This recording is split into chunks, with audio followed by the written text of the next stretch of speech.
All right, dudes and lady dudes, I promised you a screen grab of me putting together an entire lease package, and so here it goes. This is my lease. I've taken the sort of actual meat and potatoes of the clauses, individual clauses, out, and I put some lorem ipsum gibberish in there just because it is exceptionally dangerous to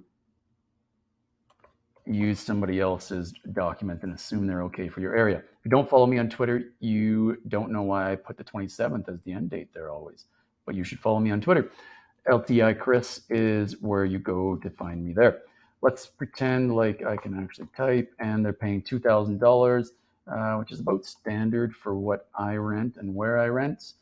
I always leave the first in here just because almost all of my leases start on the first anyways. It's very rare for it not to. And I am in a jurisdiction where I can actually take an entire deposit, the month's deposit. So that's that last blank there. Anything in yellow means I've got to edit it or it will cost them money if they screw it up.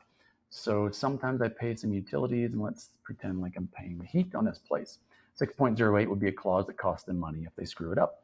I always leave my permanent address in there, and then I type whatever the property is, as well as I've got postal codes, but you've probably got zip codes where you're at.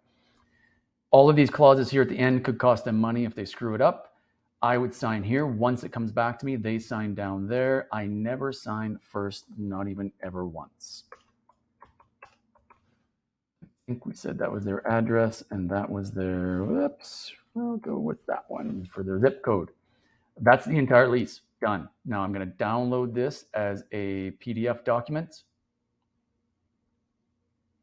and I'm going to save it to a folder that I've already created on my desktop.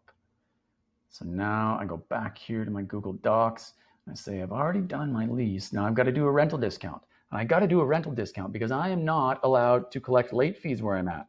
I'm allowed to collect like $25, which is not even a point to collecting $25, but I'm allowed to give discounts. So if market rent was $1,900, I would set the lease to say $2,000 and I would give them an instant discount of $100.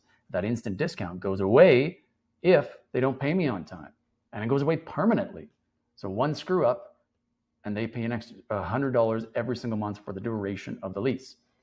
Next, I always include their cleanup checklist, and people always say to me, well, Chris, that's not fair. Why do I have to clean up after the tenants that are moving out? And I say, that's totally not fair. I'm not even going to make you do it. I'm giving you this so that you know exactly what is expected of you when you leave, and you can never, ever, ever say to me that you didn't know you were supposed to clean the bathroom, little Susie.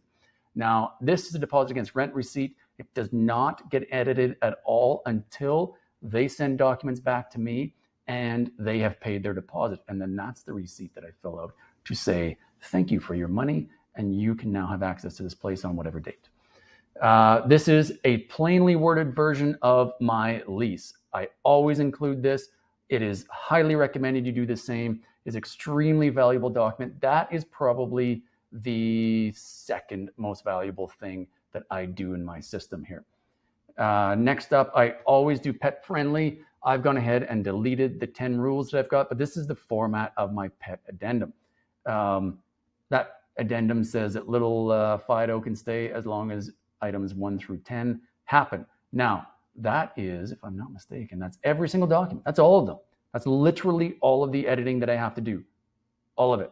But now I've got to create my email. And so I've created a phony first name email address. And if you don't follow me on Twitter, you don't know why I do this, but templates are super valuable. So this plus now attaching these documents to the email, this would normally have a bunch of useful information and content that I, welcome, and I send them links to certain things that I have sent them throughout the process. I've attached all of these documents to this email.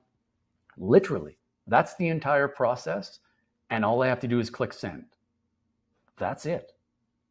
That took me less than 5 minutes. The first time you do this, if you get it set up correctly, it's going to take you 15. The second time will take you 10. And by the third time you do it, it's going to take you like 5 or 6 or 7 minutes. Even if you're not talking to people online, you can probably still do it in 5 minutes. I'll talk to you guys soon.